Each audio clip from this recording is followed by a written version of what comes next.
A person who thinks all the time has nothing to think about except thoughts.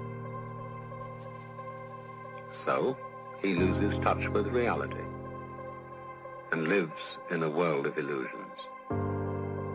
By thoughts, I mean specifically chatter in the skull, perpetual and compulsive repetition of words, of reckoning and calculating. I'm not saying that thinking is bad. Like everything else, it's useful in moderation. A good servant, but a bad master.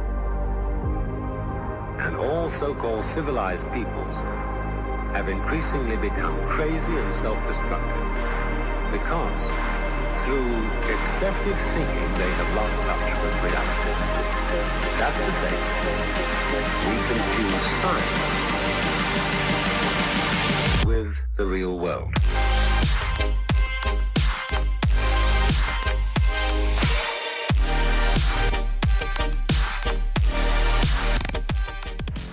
Hello everyone and welcome to VRCGuides, your guide to the Metaverse. My name is Mono X Mello and welcome back to another episode. Sorry about the intro, I got a little bit carried away, but I think it came out pretty good. Today we're going to turn back the clocks and look at an original Homeworld for VRChat, way back before all you had to do was click on Set Homeworld. Welcome to the Hub, also known as the Old Hub. This map was home to many of us 2017 users and still is to this day. The Old Hub was uploaded by VRChat on November 29th of 2016. Since then, it has accumulated over 200,000 visits and over 1,000 favorites. However, these numbers are probably inaccurate due to the age of the map, since 2016 didn't have a tracking system for worlds. So for now, let's adjust those numbers to what they should look like. This world is available to PC VR, however is not available on the Oculus Quest. Be advised that this world contains nostalgia for all OG users. VRChat is quick approaching its 5th birthday on Steam very soon, so I feel like it's only fair to review such a nostalgic world that means a lot to most of us who played between 2016 and the end of 2017. The Hub was a world that was designed to present a comfortable and fancy-like spawn for new players. The world is a small island floating on a calm and large sea with what appears to be a lighthouse off in the distance. This map is now the ruins of VRChat history, a place where it all started. When you first spawn in, you will be at a platform that is higher than the rest of the map. This platform contains several portals to older worlds. While many of the portals here seem to be broken and non-functional, this just shows the age of the map, as many of the worlds that were once here no longer exist. Going down the stairs brings you to an open area that holds some goodies for us, like a fireplace, throwable barrels, and some blocks and dice for us to play with on a table, as well as a few more portals. This area was where everyone would hang out, from big fox women even to at one point users with a VRChat news booth like the one by Pandaman. This world at one point contained something called a web panel, and it was used for things like browsing the web and watching YouTube videos. However, this feature was removed as some players would use it maliciously. If we move on to the large room to the right of the stairs, this is where you'll find a massive mirror. This is the home and birthplace of many of the old mirror dwellers in VRChat, as well as there are plenty of people who would come here just to make sure their avatars looked correct and to socialize with others. In 2017, there was always a DJ here named Sonictheboss. He was responsible for keeping a good vibe and would often play music in here for others to be able to socialize while listening to some great music. This room also contains a few more objects to mess around with, like throwable cubes and food. This room also contains one portal to Big Al's avatar corridor. This is one of the oldest VRChat avatar worlds in-game, and this is where the majorities of players at the time would go to choose a new avatar to wear. While this map isn't very large, it was still the absolute best place for members to make friends while having fun and discussing the future of VRChat. If I'm not mistaken, this world was designed by Ron, one of the main devs for VRChat. Unfortunately, I was not able to get in touch with him for an interview, however, I gathered a few of the original VRChat members to ask them about their history with the Hub and all the things they loved about it. I come in here often. This is my home spot. I have favorited this as my home because, you know, it is a good place to just pop in and recollect my thoughts and be able to just, I don't know. It's that place of serenity for me. You know, some people have a lake. Some people have, you know, their school playground. They go there after dark just to kind of recollect their mind. And this is my happy space. This is definitely a good spot for me. It feels like home. Every time I come in here, it feels like a movie scene where, like, let's say you're like the protagonist of the character, and you're just going like, think of it like Inception, where you just have different visions of different people dancing in front of the mirror, people just conversating and talking, and just time going by. I'm just kind of standing here, just watching the clock just kind of rotate itself. Like just going back in time, basically. Getting flashbacks. Like really vivid, clean flashbacks of happiness. When everyone hung out and knew each other closely. Because this was the first spawning location in VRChat, where I remember like there wasn't invite worlds, or there wasn't homeworlds.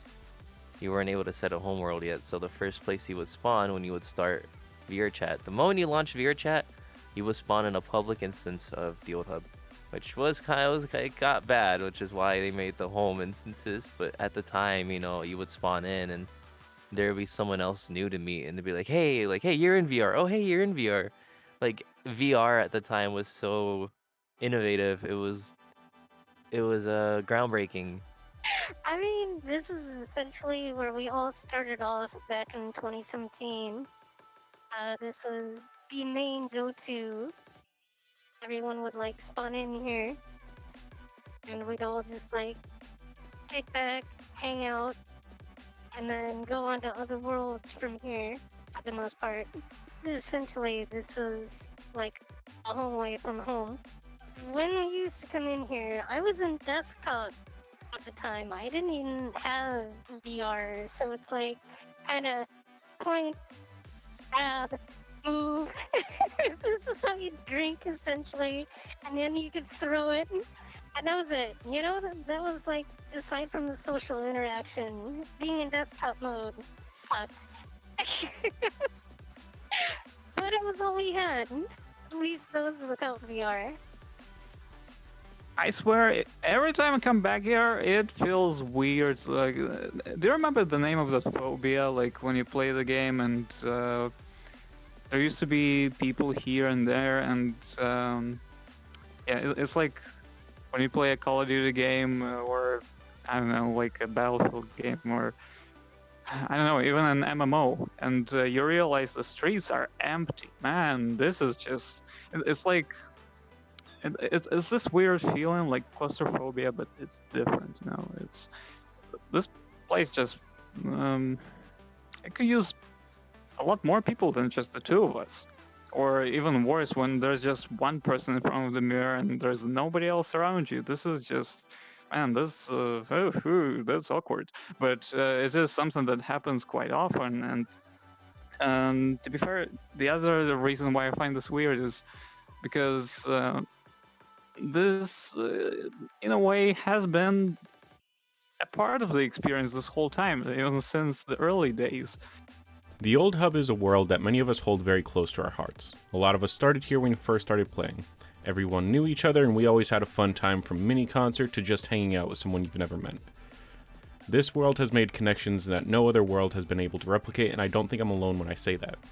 Since this map is so old and basically the home of VRChat, I will not be using the 5-star rating system, but instead I'd like to mention a few things that made this world the best for most of us.